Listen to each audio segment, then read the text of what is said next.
¿Ya? No voy a comer todos seguidos, Entonces, ¿no? los inmunoglobulinas vamos a hacer hoy día, con lo que viene después en la tarde, todo lo que es inmunidad humoral. Inmunidad humoral que se encarga de eliminar todo lo que es antígenos extracelulares que viven fuera de la célula. ¿Ya?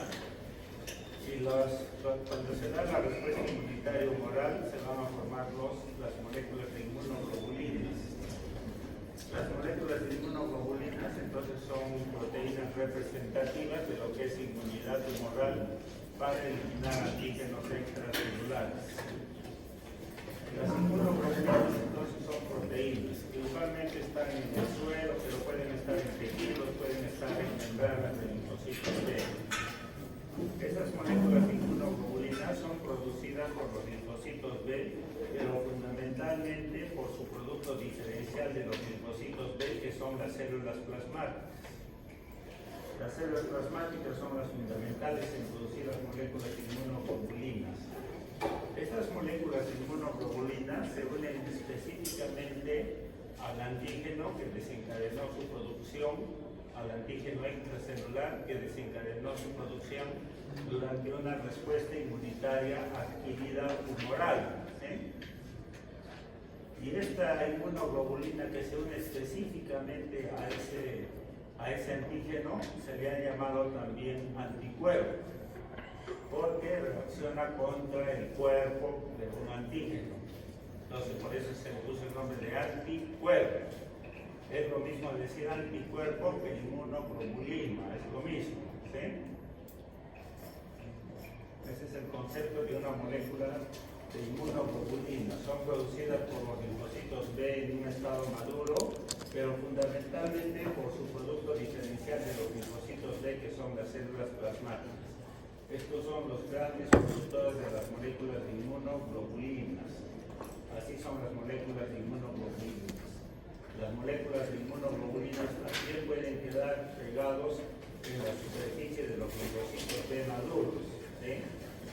El linfocito B maduro termina su maduración ¿dónde? En la médula ósea. Ahí adquiere el BCR. El BCR, ¿qué cosa es? Es una molécula de inmunoglobulina D y una molécula de inmunoglobulina M. Están ahí en la membrana del linfocito B maduro. El BCR son moléculas de inmunoglobulinas, la D y la M. ¿Cómo es la estructura de una molécula de inmunoglobulina? Son proteínas, por lo tanto son secuencias de aminoácidos. Se la desapuerta.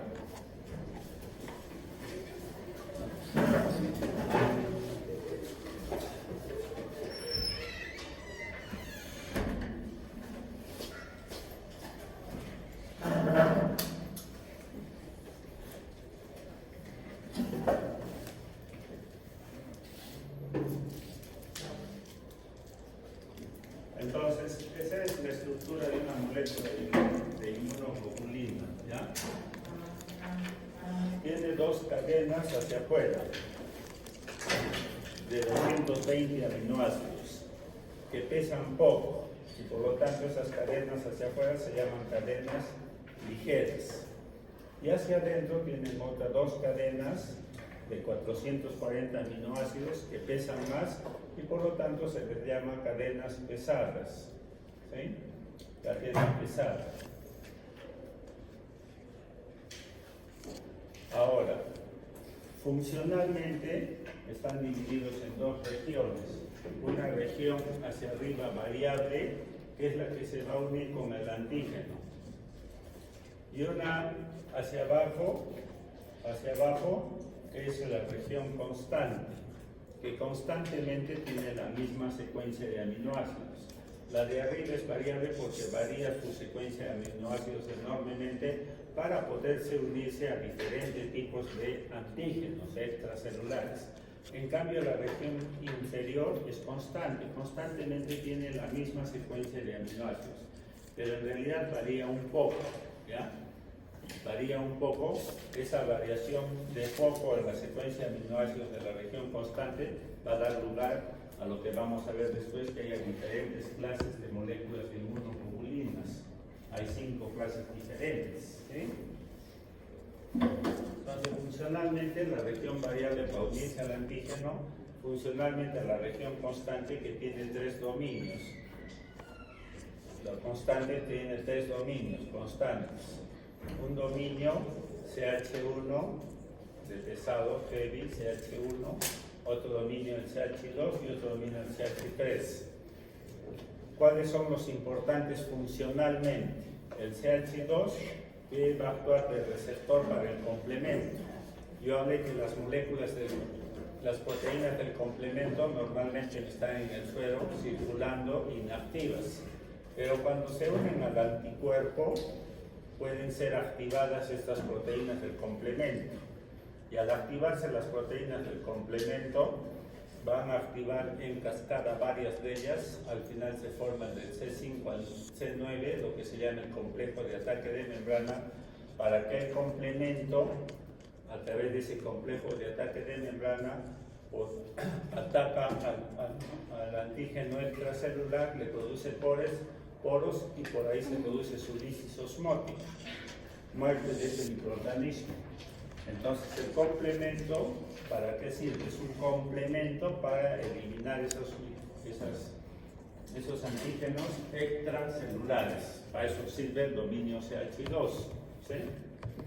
Y el dominio CH3 actúa como la parte FC de la molécula de inmunoglobulina, que se va a unir a un receptor FC,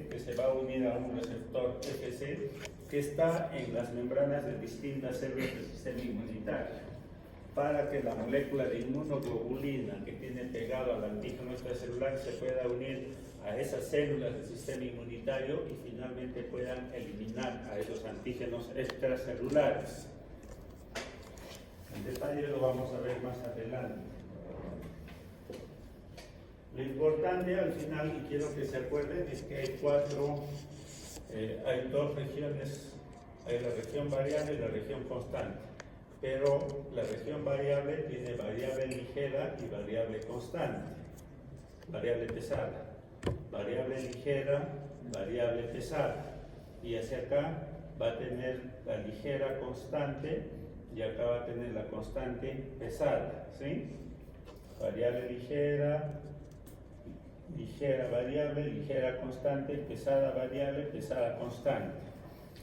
Si hubiera solamente un gen que codifica a nivel de los linfocitos B, un gen que codifica, porque esto se produce en los linfocitos B y en las células plasmáticas, si en ambas células hubiera solo un gen que codifica para producir la molécula de inmunoglobulina, sería bien fácil. Ahora solo tengo una molécula de inmunoglobulina y se acabó el asunto. Y nada de eso pasa. Tan igual como cuando hablé para el PCR, cómo se formaba el PCR, dije que había 10.000 millones probables de PCRs distintos que se podían formar, ¿sí?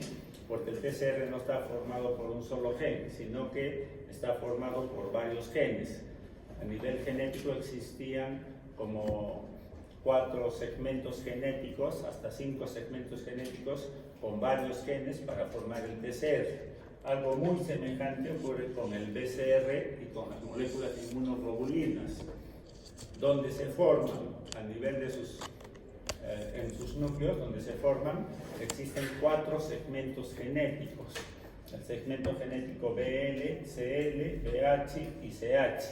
4 segmentos genéticos que tienen diversos tipos de genes, ¿sí? Cada uno de esos segmentos genéticos tienen genes que al unirse van a formar cada uno de estas regiones: variable ligera, constante ligera, pesada variable y pesada constante, ¿sí? Y así se va a formar la molécula de inmunoglobulina, ¿sí? No es que solo existe un gen, sino que existen muchos genes. Y hay una enzima que hace posible juntar esos genes para, al final de cuentas, cada uno de esos genes que se vayan combinando vayan produciendo una molécula de inmunoglobulina, ¿sí? Y potencialmente, entonces, ¿cuántas moléculas de inmunoglobulinas se podrían producir? Producto de esa combinación de genes. Más o menos, un macro será algo de también, si hay 10.000 millones de TCRs, debe existir algo aproximado, 10.000 millones de BCRs potencialmente que se pueden formar para reconocer potencialmente esa cantidad de antígenos. Es por eso que al sistema inmune nada se le escapa, ¿ya?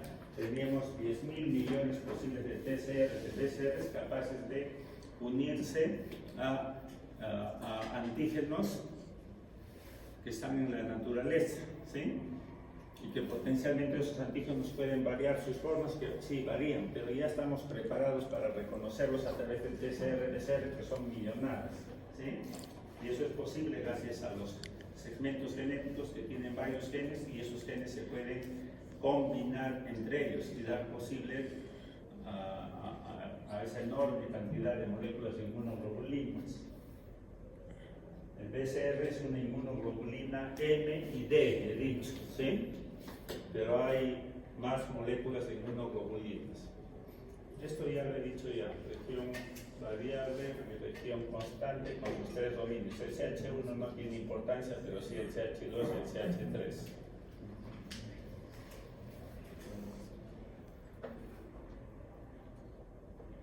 Lo más importante en la región variable, esta es una molécula de inmunoglobulina, y en esta parte de la región variable, variable ligera hacia afuera, variable pesada hacia adentro, pesada de heavy, y entonces ahí en la parte superior tiene lo que se llama la región hipervariable, ¿ya? La región hipervariable que varía más la secuencia de aminoácidos para unirse al epítope de un determinado antígeno, ¿sí? De un determinado antígeno. Esa región hipervariable hace, en determinadas posiciones, hacen tres ganchitos, en la posición 30, 50 y 95, tres ganchitos, para unirse al epítope de un antígeno. Ahí se unen, al epítope de un antígeno. Esos tres ganchitos se les llama CD1, CD2, CD3, que son determinantes de complementariedad. Es muy similar a lo que ocurría con el TCR, que tenía regiones hipervariables y tenía regiones determinantes de complementariedad. Tienen que ser complementarios al epítope del antígeno intracelular en este caso, ¿ya? Entonces, en la región hipervariable existen el CD1, el CD2 y el CD3, acá en esta puntita, que es la región que más varía en la secuencia de aminoácidos. Por eso hay 10.000 millones distintos de moléculas de inmunoglobulinas o de BCRs capaces de reconocer al epítope de un determinado antígeno, ¿sí? No es que va a reconocer a todo el antígeno, sino al epítope. Un antígeno, un microorganismo extracelular, puede tener varios epítopes, uno. Cada epítope desencadena una respuesta inmunitaria, ¿sí? Si tiene un microorganismo 10 epítopes, va a originar 10 respuestas inmunitarias distintas. La respuesta inmunitaria adquirida es específica para epítopes, no para antígenos, todo antígeno, sino para los epítopes, ¿sí? Al epítope se une. Lo más importante en estos tipos de moléculas de inmunoglobulinas, no voy a entrar en el detalle, son los isotipos. Los isotipos se van a referir a las diferentes clases de moléculas de inmunoglobulinas, ¿ya? Las diferentes clases. Entonces, las clases o isotipos de moléculas de inmunoglobulinas están dadas ¿por quién? Por las variaciones de aminoácidos que existen en la región constante de las moléculas de inmunoglobulina. Y yo le dije que la región constantemente tienen la misma secuencia de aminoácidos, pero pueden variar un poco esa secuencia de aminoácidos, y esa poca variación va a dar lugar justamente a las 5 clases de moléculas de inmunoglobulinas, o 5 isotipos, así se llaman. Y veamos uno, la inmunoglobulina G. La inmunoglobulina G es la más abundante de todas las moléculas de inmunoglobulinas. es monomérica, o sea, existe mono como una, única existe, solo una, ¿ya? Tiene 4 subclases, o sea, aparte de ya tener una clase de inmunoglobulina G, a su vez esta tiene 4 diferentes secuencias de aminoácidos, ¿ya? En la región constante siempre. Y esto hace que sean 4 subclases de moléculas de inmunoglobulina G. Entonces hay la G1, la G2, la G3 y la G4. Cada clase de molécula de inmunoglobulina tiene diferentes funciones. Y dentro de las clases de molécula de inmunoglobulina G hay también diferentes funciones. La G1, la G3 y la G4 son las que atraviesan la placenta. Las únicas moléculas de inmunoglobulinas que pueden atravesar la placenta cuando la mujer se embaraza son la G1, la G3 y la G4. G1, G3 y G4 pasan la placenta para defender al feto de las infecciones, ¿sí? Después, ¿quiénes pueden activar al complemento? Quienes activan al complemento es principalmente la G3, después la G2 y después la G1. Esas son las que activan el complemento, ¿sí? ¿Y quiénes son las que median opsonización? Que el detalle de opsonización lo vamos a ver después. La G1 y la G3, ¿sí? G1 y G3, principales moléculas de opsonización, G1 y G3.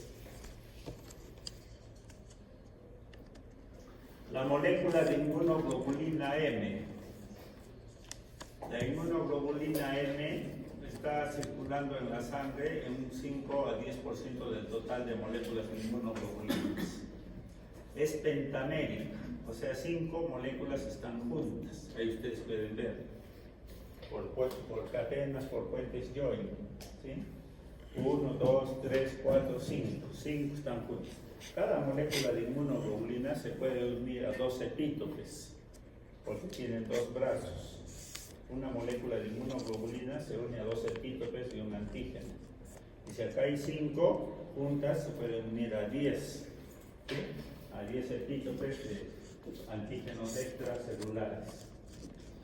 La inmunoglobulina M genera respuesta primaria. Cuando por primera vez nos exponemos a un antígeno, ahí se produce la inmunoglobulina M, ¿ya?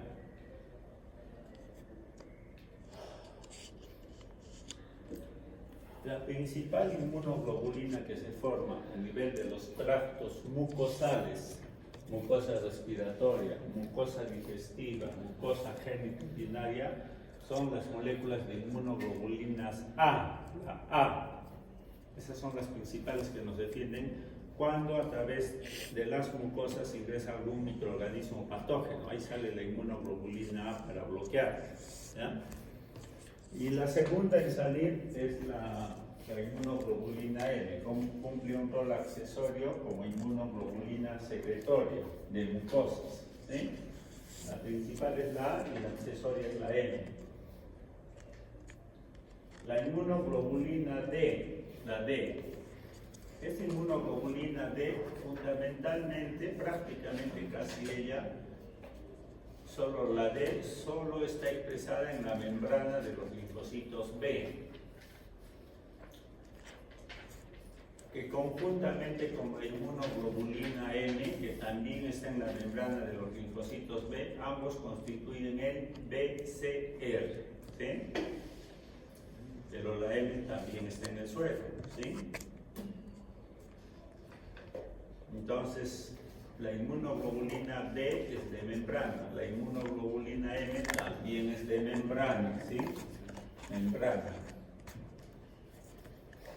Constituyen ambos el BCR, el linfocito B. La inmunoglobulina E está sobre todo en los intersticios de los tejidos, allí donde existen los mastocitos o células mast. Esos mastocitos o células mast que están en el intersticio de todos nuestros tejidos, órganos, tienen receptores FC para la parte FC de una inmunoglobulina E. Inmunoglobulina E que se ha formado contra un antígeno extracelular, y a ese antígeno extracelular se le denomina alergenos, que intervienen en respuestas de alergias. Son antígenos que nos causan alergias, el polen, la penicilina, tantas cosas que nos pueden causar alergias hoy en día. A esos antígenos que nos causan alergia se llaman alergenos. Esos son detectados por el sistema inmunitario y generan una respuesta inmunitaria humoral que da origen a moléculas de inmunoglobulina E y que se van a pegar en sus receptores que existen en las células MAS que están en el intersticio de diversos tejidos, y ahí van a causar las enfermedades alérgicas. Las enfermedades alérgicas. Entonces, las inmunoglobulinas que están solitas, monoméricas, son, hemos dicho, la inmunoglobulina G. La D también está solita ahí en la membrana de los linfocitos B, sola, monomérica, y la inmunoglobulina E que está en la membrana de los mastocitos sobre todo, ¿sí? Estas son monoméricas, están sueltas. En cambio la M es pentamérica, están 5 juntas. Y la inmunoglobulina A es dimérica, 2 están juntas. Si es bimérica, se puede juntar a cuántos epítopes, a cuántos antígenos, a 4, ¿ya?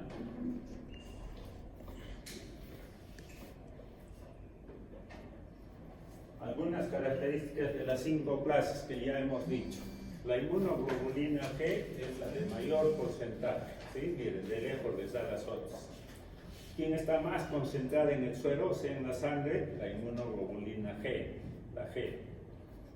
¿Quién es la que fija más el complemento? Cuando hablé de activación del complemento, la que más activaba el complemento era la G, G3, G2 y G1. Esos son los que activan más al complemento. El complemento es un complemento para eliminar microorganismos, bacterias. La M también puede activar al complemento, pero lo hace más débilmente, ¿ya? ¿Quiénes atraviesan la placenta? Ya también lo dije, solo las moléculas de inmunoglobulina G, ¿sí? La G, la 1, la 3 y la 4, ¿sí? 1, 3 y 4 son las únicas que pueden pasar la placenta. ¿Quiénes median respuesta alérgica? Antígenos alergénicos. La inmunoglobulina E, ¿no? La E. ¿Y quiénes están presentes en las secreciones de los tractos mucosales? Fundamentalmente la A. La M también puede estar, pero un poquito accesoriamente.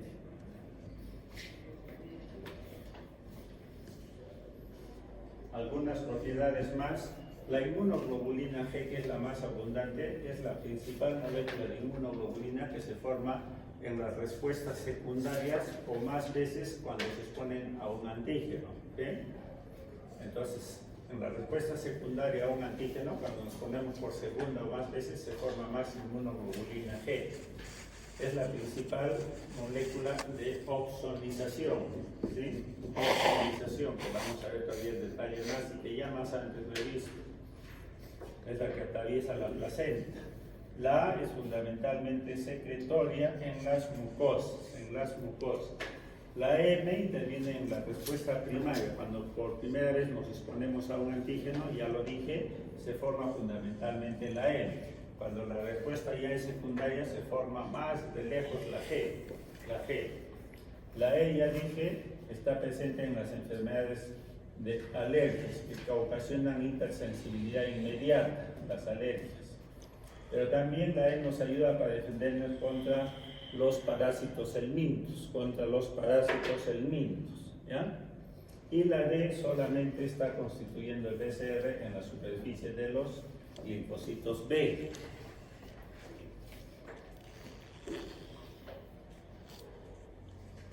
Ese proceso que les he dicho a nivel genético, donde existen los segmentos genéticos, cada uno de ellos tiene un número determinado de genes.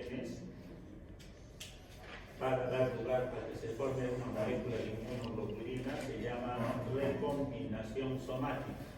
Y es lo mismo el proceso de recombinación somática cuando ve del PCR. ¿Ya? Existe esta enzima, la histidina deaminasa inducida por activación, que hace posible unir los genes de cada uno de estos segmentos genéticos para al final obtener la síntesis del PCR o de una molécula de inmunoglobulina, ¿sí? Y entonces da lugar a una diversidad de más o menos a 10 a la 10. Ahí están las regiones. La combinación semántica se va a dar para cada una de las regiones, constantes y variables.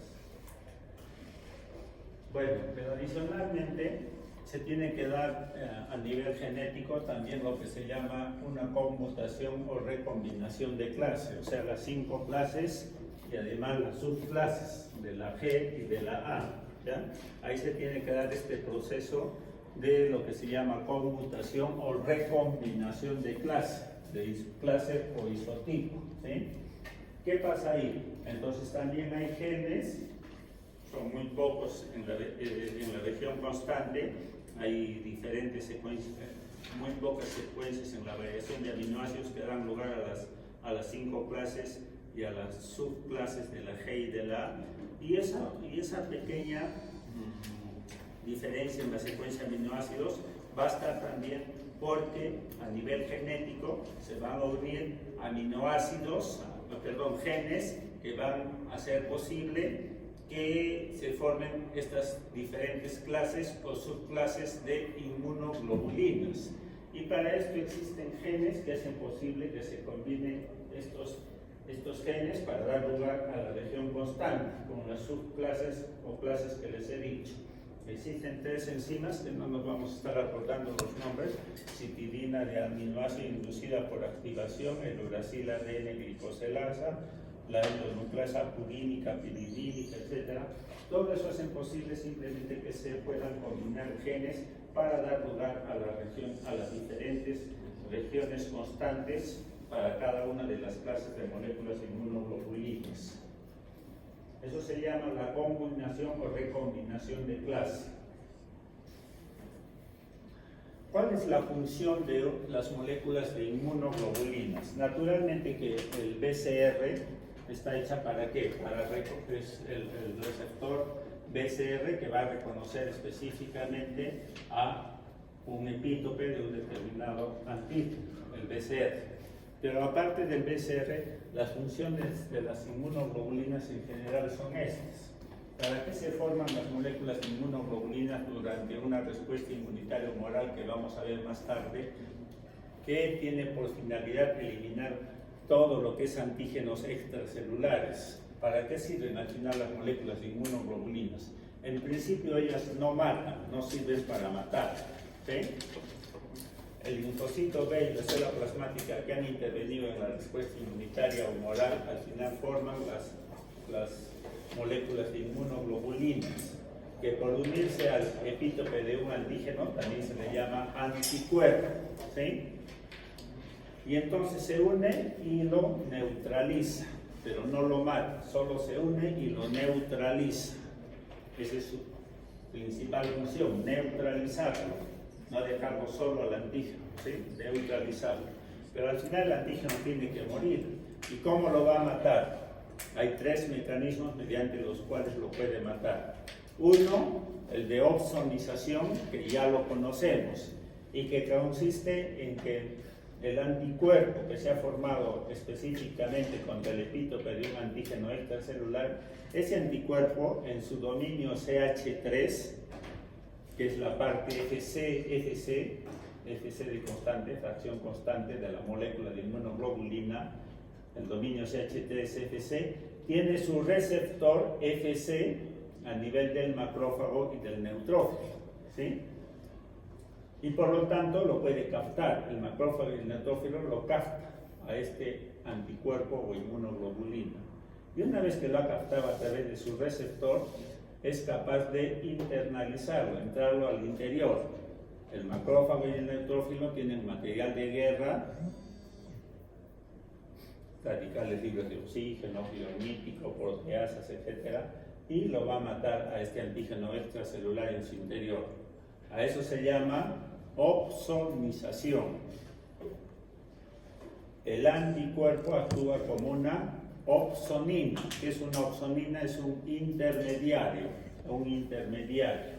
para que se pueda captar el antígeno, internalizarlo en el interior de esta célula. ¿Sí? Ese es el proceso de opsonización, el más común, cómo se eliminan a los antígenos extracelulares, ¿sí? Mediante la opsonización. El anticuerpo hace posible la opsonización. Otro mecanismo es el de la citotoxicidad celular dependiente de anticuerpos, ¿sí? Cuando hablé en la última clase de la célula natural killer, dije que la célula natural killer tenía un receptor FC, a la parte FC de una inmunoglobulina G que se había formado contra una célula blanco que tenía un antígeno intracelular. Y de esa manera, no lo he puesto acá el gráfico, el anticuerpo que está unido a la célula blanco hace posible que se active la célula natural killer, produzca perforinas, enzimas y mate a esa célula blanca. Ese mecanismo se llamaba de citotoxicidad celular dependiente de anticuerpos, mediante las cuales la célula natural killer eliminaba a células blancas que tenían antígenos intracelulares. De igual manera operaba el eosinófilo. Célula natural killer y eosinófilo, ya lo he dicho más anteriormente, matan antígenos mediante el mecanismo de citotoxicidad celular dependiente de anticuerpos. Ese es otro mecanismo como los anticuerpos sirven para eliminar microorganismos. Y el otro es el de activando el complemento, ¿sí? Activadora del complemento. Entonces los linfocitos B, células plasmáticas, producen anticuerpos contra epítopes de un antígeno. Cuando se forma el anticuerpo con el antígeno, se une al antígeno, se le llama inmunocomplejo o complejo inmune, es lo mismo decir, ¿ya? Y este complejo inmune, acá el dominio CH2 del anticuerpo recién es que tiene la propiedad de poder activar a estas proteínas del complemento que están en el suelo, en la sangre. Puede activarlos en cascada. Como estoy hablando de inmunidad adquirida, inmunidad tumoral adquirida, formación de anticuerpos, entonces cuando el anticuerpo está así pegado al antígeno, al epito del antígeno, en forma de inmunocomplejo, tiene la propiedad de activar a un componente del complemento que es el C1q. Componente del complemento, el C1q. Y a partir de ahí en cascada se van a activar otras proteínas del complemento. Al final se forma del C5 al C9, que es el complejo de ataque de membrana, y ellos van a atacar a la membrana de un microorganismo extracelular y al final le van a producir poros, lisis osmótica, ¿ya? Lisis osmótica del antígeno extracelular. Esa vía de activación del complemento en la inmunidad adquirida se llama la vía clásica de activación del complemento. Vía clásica de activación del complemento. Porque cuando hablé de inmunidad innata dije que se activaba más bien la vía alterna del complemento, que es distinto, ¿sí? Esta es activación de la vía clásica del complemento.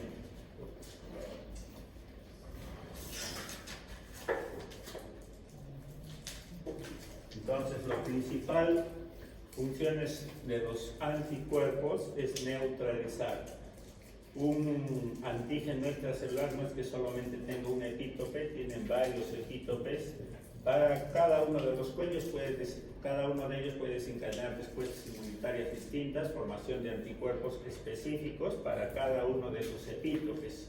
Al final lo que hacen los anticuerpos es neutralizarlo. La opsonización, mediante el cual un neutrófilo, un macrófago, opsonizaba o internalizaba al microorganismo extracelular. Opsonización, neutrófilos, macrófagos, ¿sí? fijación y activación del complemento, el complejo de ataque de membrana de C5 a C9 hacía poros en los microorganismos extracelulares, poros, y a través de ese poro ingresaban líquidos, solutos y explotaba el microorganismo, lisis osmótica, por activación del complemento vía clásica. Cuando los microorganismos ingresan a nuestras células, algunos de ellos pueden producir unas proteínas que son tóxicas, toxinas se llaman, son muy peligrosas, ¿ya? También esas proteínas, esas toxinas pueden generar respuesta inmunitaria o humoral con formación de anticuerpos que se van a unir a esas toxinas. Entonces las toxinas también pueden ser neutralizadas por los anticuerpos, ¿ya? De hecho que también pues bacterias son neutralizadas por los anticuerpos, esto ya lo sabemos. Y los virus son intracelulares. Y la respuesta inmunitaria humoral, los anticuerpos, está hecha contra microorganismos extracelulares. Pero los virus, antes de entrar a sus células y ahí vivir, a las células, tienen que pasar pues por la sangre, tienen que pasar por la sangre y entonces ahí son extracelulares en ese pasaje. Y ahí es que se les puede formar respuesta inmunitaria humoral. De hecho, se forman anticuerpos contra virus, ¿ya? Se forman anticuerpos contra virus. A pesar de ser intracelulares, los virus generan respuesta inmunitaria extracelular, porque el virus en su pasada puede ser extracelular. La opsonización ya he hablado, ¿sí? Neutrófilos y el complemento opsonina. ¿Cuáles son las principales inmunoglobulinas que intervienen como opsoninas? G3, G1. G3, G1 son las opsoninas, por eso la inmunoglobulina G es la gran opsonizadora. Ya lo del complemento también ya lo hemos dicho. El complejo de ataque de membrana del C5 va a producir poros a través del cual ingresan líquidos, electrolitos, todo eso, y al final estalla la bacteria, muere, ¿ya? Poros.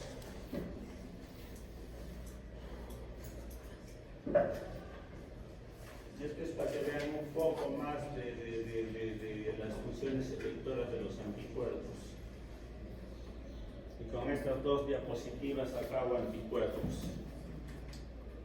Los anticuerpos o inmunoglobulinas,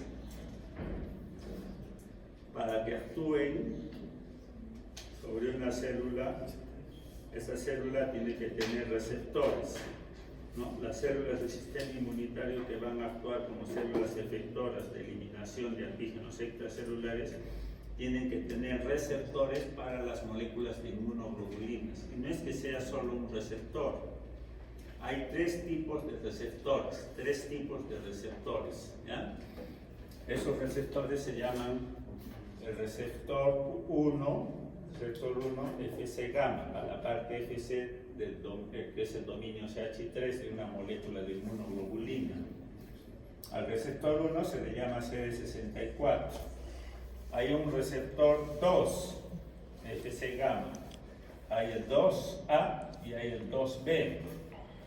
Y a esto se les llama CD32. Y hay un tercer tipo de receptor 3A y también el 3B, Fc gamma. Y a esto se les ha puesto los numeritos CD16A y B, CD16. 16 más 16, 32. 32 más 32, 64. Ya se les ha puesto esos números para acordarse, ¿sí? ¿Qué células expresan fundamentalmente el receptor 1? Este es receptor 1. El macrófago y el neutrófilo son los que más expresan el receptor 1, ¿ya?